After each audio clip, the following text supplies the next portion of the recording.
आपको कितनी बार समझाऊं, आप व्रत नहीं रखेंगी मतलब नहीं रखेंगी बस। अरे पापा को कुछ नहीं होगा। अगर व्रत रखने में तकलीफ होती है तो व्रत रखने की कोई जरूरत नहीं है। भगवान क्यों बुरा मानेंगे मम्मी? पिछली बार आपने व्रत रखा था तो आपको हॉस्पिटल में एडमिट किया गया था। व्रत तो आपका था लेकिन पूरा दिन भूखे मैं और पापा बैठे थे हॉस्पिटल में। नहीं मम्मी, एक बार बोल दिया आप व्रत नहीं रखेंगी मतलब नहीं रखेंगी बस। अरे तुम भाभी, काश आप ये फैसला खुद के लिए भी ले पाती। मतलब कैसा फैसला? करवा चौथ वाला। आप तो करवा चौथ का व्रत रख रही होंगी ना? हाँ। मैंने सोचा आप भी पढ़ी लिखी समझदार पीएचडी इन सब पे कहाँ यकीन करती होंगी। वैसे एक बात बताऊं, मुझे भी इन सब चीजों में ज्यादा यकीन नहीं है, बट वो कहते हैं ना कभी कभी कि हमेशा सिर्फ दिमाग की नहीं किसी और के दिल की भी सुननी चाहिए। अब तुम तो जानती ही हो घर की सारी बहुएं व्रत रख रही है, सिर्फ मैं नहीं रखूंगी तो सासू माँ को कितना बुरा लगेगा। क्यों बुरा लगेगा सासू माँ को? मैया की शक्ल पे मत जाओ, कोई बेवकूफ बेअकल औरत थोड़ी ना मेरी मैया। बेटा अगर मन नहीं मानता तो रहने दो।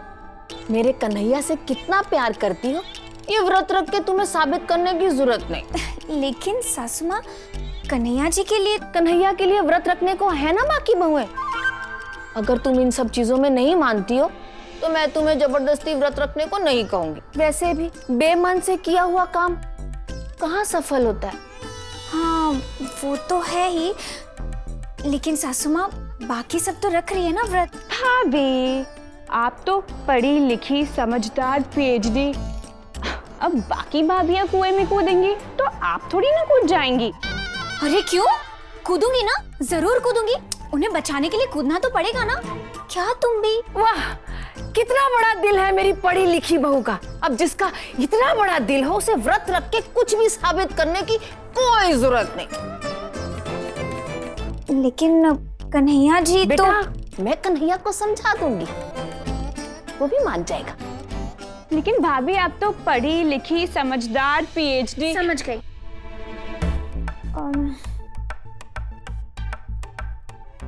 ठीक है बेटा, थोड़ा अच्छे से जोश में ठीक बोलो ताकि तसल्ली हो।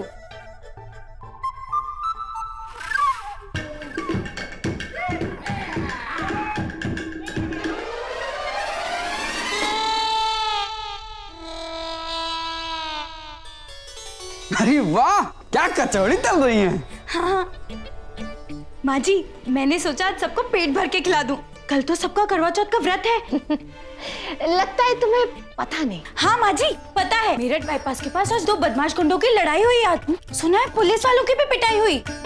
हाँ, अरे वो नहीं भाभी, मैया कह रही है कि बाकी भाभियां व्रत नहीं रख रहे। क्या?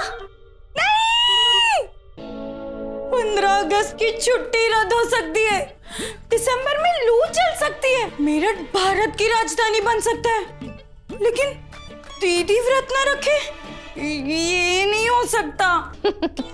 बेटा, चलने को तो दामाद जी का नाटक भी चल सकता है। तुम ठीक कह रही हो, दीदी तो व्रत रख रही है, मैं तो बाकी 3 की बात कर रही थी। क्यों?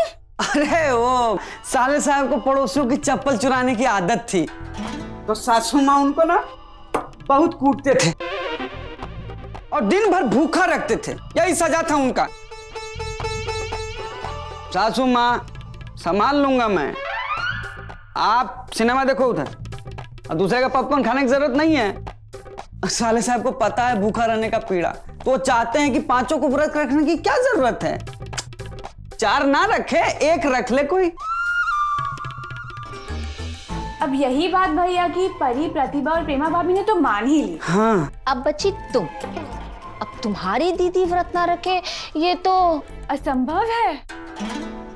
तो आपको ही मानना पड़ेगा, कह रही हैं दीदी, मतलब सासू माँ। ठीक है, अब अगर तुम नहीं चाहती तो फिर दीदी से ही बात कर। नहीं नहीं नहीं नहीं नहीं, दीदी को तो ये बात सुन के ही चक्कर आ जाएगा। तो बेटा तुम ही मान जाओ। वैसे भी दीदी ने व्रत रखा तो समझो तुमने व्रत रख लिया, है कि नहीं? जितने कचौड़ियां तलने थे तल लिए, अब निकल लो। माते सिनेमा खत्म हो गया, चलिए दूसरे को आने दीजिए। चलिए चलिए मैडम, चल।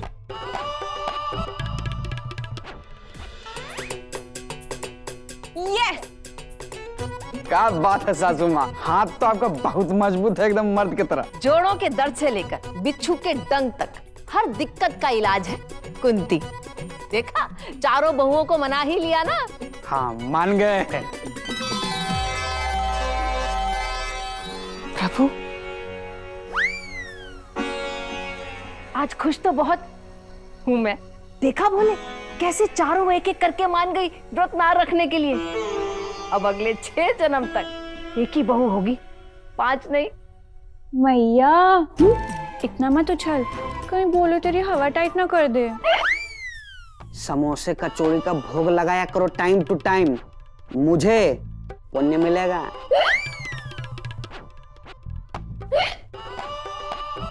ओ मैडम, सिनेमा कब का खत्म हो गया, जाइए घर।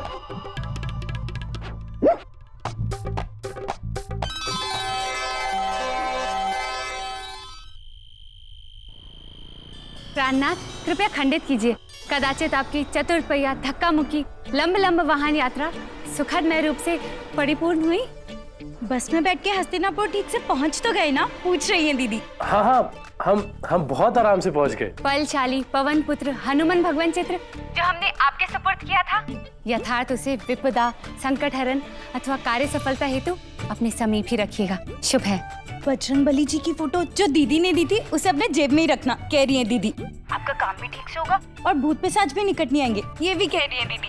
थैंक यू, दीदी को कह देना।